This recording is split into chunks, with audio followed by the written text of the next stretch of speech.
Section 15, End of the Universe, Big Chill. Later we will cover the first million years of the universe and the cosmic microwave background, but now I want to cover the end of the universe.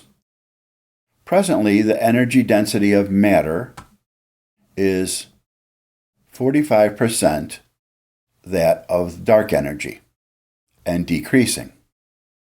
It will be 1/10 that of dark energy in 8 billion years, and 1/100th in 21 billion years. If the dark energy density is constant, independent of time and scale factor, W equals -1, then the scale factor will approach an exponential of time. Every 40 billion years, the scale factor will increase by a factor of 10. Every 12 billion years, the scale factor will double. This will be a 5.9% increase every billion years. Presently, expansion is transitioning to exponential. The scale factor has increased by a factor of 10 in the last 13.2 billion years, but will take another 39 billion years to increase by the next factor of 10. In this scenario, the expansion of the universe never reaches into any galaxy or even galaxy clusters, but the distances between distant or unbound galaxies gets further apart.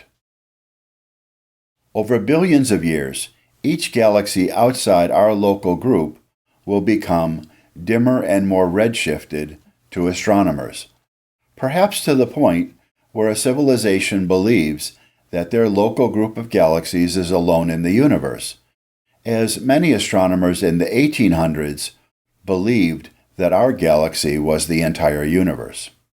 The astronomer's own galaxy continues to age and become dimmer.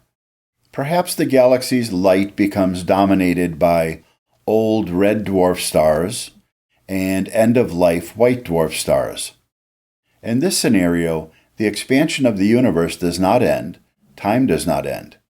Each galaxy cluster or local group of galaxies survives among cosmic darkness in the visible range.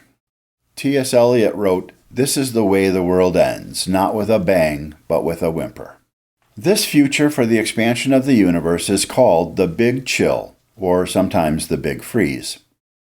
In its extremely far future, such a universe would probably reach heat death, universal thermal equilibrium, at one temperature, with no more nuclear fusion or isotope decay, and all black holes having evaporated.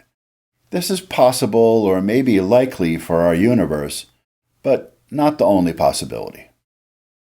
However, this scenario relied upon the assumption of homogeneity.